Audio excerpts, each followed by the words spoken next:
ও যুবক, তোমাদের পায়ে হাত দিয়ে বলি, তোমরা 2-3 বন্ধু মিলা যা দেখো নেটের ভিতরে, যদি তোমাদের মা বাবা জানতো তাহলে মনে হয় জুতা দিয়া বাইরে তোমাদেরকে ঘর থেকে বাহির করে দিত। বলো হ্যাঁ, সত্য তো? যদি দুনিয়া জানতো, কোনো বাবা তার মেয়েকে তোমার হাতে উঠায়া দিত না।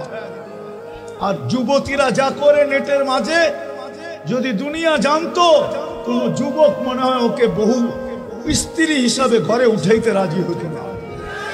আল্লাহ বলে, তোমাদের সাথে 24 ঘন্টা আমি লুকোচুরি খেলি। তুই গুনাহ করতে অভ্যস্ত, আমি লুকাইতে অভ্যস্ত।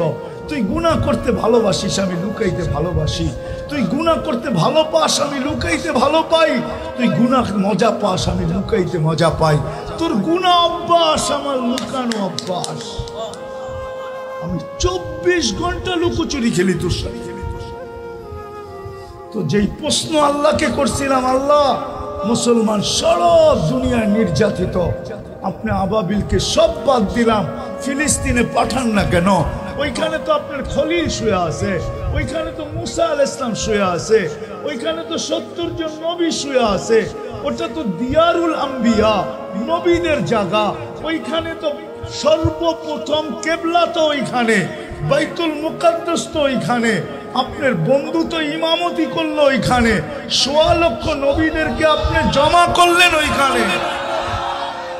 আপনি আবাবিল পাঠান না তো পাঠান না কেন? আল্লাহ বলতে চাইতেছে, পাঠাই তো পাঠাই কি করা? এদের চেহারা তো দেখ, এরা আমাকে আল্লাহ বলে স্বীকার তো করে, কিন্তু এদের কাছে তো প্রমাণ নাই যে আমাকে ভালোবাসে বলে তো, কিন্তু প্রমাণ তো নাই। কোনো প্রমাণই যদি না দিত, একটাই যদি করত, আমি ডাকতে দেরি ছুটে আইসা পায়ে পড়তে যদি দেরি না করত, তাইলেও তো হইতো। আমি তো ডেলি 5 বার ডাকি। কে ডাকে? দুনিয়ার পদস্থ লোকদের ডাকে সাড়া না দিলে হাত কড়ি পড়তে হয়, বেরি পড়তে হয়, জেল জরিমানা হয়, এমন কি হয় গুমও হইতে হয়। না হইতে হয় না? হ্যাঁ, ডেলি 5 বার কে ডাকে? 99 পদের মালিক ডাকে। এটাই বুঝি ইহুদিদের কিতাবে লেখা আছে। শেষ কথা আমার, 2090-99 দশকে আমি দুবাইতে সময় লাগাইতেছিলাম। ফিলিস্তিনের এক বড় আলেম এখনো জীবিত আছে, আমার বড় ঘনিষ্ঠ। প্রথম পরিচয় তার সাথে, আমরা সেম বয়সেরই ছিলাম। এখন তারও পাইকা গেছে, আমারও পাইকা গেছে। সে আমাকে বলতেছিল, শোনো তোমাকে একটা তথ্য দিব। আমি বললাম বলো। সে বলতেছে, আমার বাড়ি হলো তেল আবিবের থেকে 17 কিলোমিটার দূর। যেইখানে দাজ্জালকে কতল করা হবে, ওটাকে আমাদের কোরআনের ভাষায় বলে, হাদিসের ভাষায় বলে বাবে লুদ। ওইখানে জব করবে ঈসা আলাইহিস সালাম দাজ্জালকে, ওইখানে আর বাড়ি। বলে আমার প্রতিবেশী ইহুদি আলেম আমাকে জিজ্ঞাসা করতেছিল, তোমাদের ফজরে আর জুমায় মুসল্লি কিরকম হয়? তা আমি বলতে জবাব বললাম ওকে যে ফজর আর জুমার সাথে তোমার সম্পর্ক কি? তুমি তো ইহুদি। পরক্ষণে ভাবলাম ওর সাথে তর্কে জড়ানো ঠিক হবে না। ও বলল যে আমার একটা তথ্য জানার দরকার, এই জন্য তোমাকে প্রশ্ন করলাম। আলেম বলল যে, আমি ওকে জবাব দিলাম যে শোনো, জুমার তুলনায় আমাদের ফজরে কোনো মুসল্লি হয় না। হয় নাকি? হয় মুসল্লি? হ্যাঁ, শিবপুরেও তো আছে, ফজরে শুধু ইমাম আর মুয়াজ্জিম হয়, আর কেউ হয় না। না হয় না? বর্ষার দিনে, শীতের দিনে, ঠিক না? কনকনে শীতের দিনে কোনো মুসল্লি মসজিদে আসে না। আসে নাকি? হ্যাঁ। তো বলে আমি বললাম জুমার তুলনায় আমাদের ফজরে কোনো মুসল্লি হয় না। তো ওই আলেম চিৎকার দিয়ে বসে, ইদান নাহনু ফিল আমান, তাইলে আমরা এখনো নিরাপদ।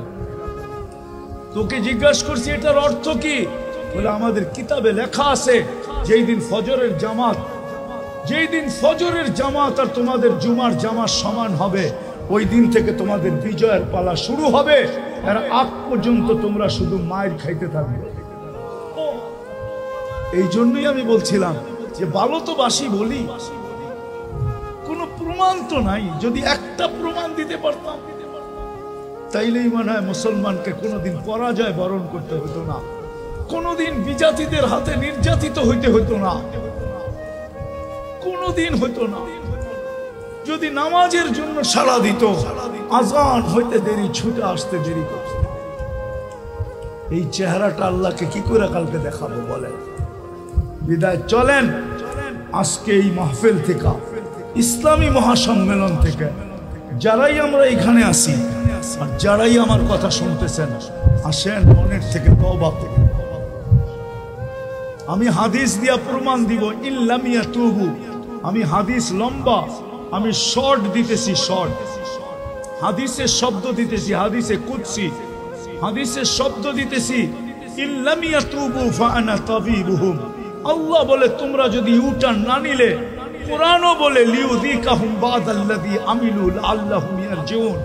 এখন সময় চলে আসছে, আমরা যদি ইউটার্ন না নিলাম, আল্লাহর কদমে যদি না পড়লাম, কুদরতি পায়ে যদি না আসলাম, তাহলে আল্লাহর ওয়াদা, অঙ্গীকার, ইল্লাম ইয়াতুবু ফাআনা তাবিবুহুম, তাহলে আমি তোমাদেরকে অপারেশন চালাইতেই থাকবো, চালাইতেই থাকবো, চালাইতেই থাকবো।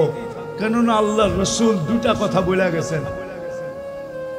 রসুল সাল্লাল্লাহু আলাইহি ওয়াসাল্লাম দুটা কথা বলছেন যে আমার উম্মতকে আল্লাহ শাস্তি দুনিয়াতেই দিবে। কয় জায়গায় দিবে? কয় জায়গায়? দুই জায়গায় দিবে, দুই জায়গায়, একটা দুনিয়া আর একটা কবরে। দুনিয়ায় দিবে, বলছে দুনিয়ায় কি দিয়া দিবে? বলে অহেতুক হত্যা হবে, অনর্থক হত্যা। আজকে যেইরা ফিলিস্তিনে প্রতিদিন ওরা 6 ওয়াক্ত নামাজ পড়ে, 6 ওয়াক্ত, 5 ওয়াক্ত তো পড়ে, আর 1 ওয়াক্ত জানাজার নামাজ পড়ে। 6 ওয়াক্ত নামাজ ওরা পড়ে, ডেলি জানাজার নামাজ পড়ে। 200 লোক ডেলি মারা যায় ওইখানে। নাইলে এই কয়দিনে 40,000 হইল কি করে? 40,000 লোক হয়ে গেছে অকমপ্লিট। আল্লাহ রসুল বলছে অনর্থক হত্যা। আমরা যদি এখনো ইউটার্ন না নিলাম, ঠিক না হইলাম, তাহলে আল্লাহ অপারেশন চালাই যাবে। চিৎকার আমাদেরকে কাজে দিবে না।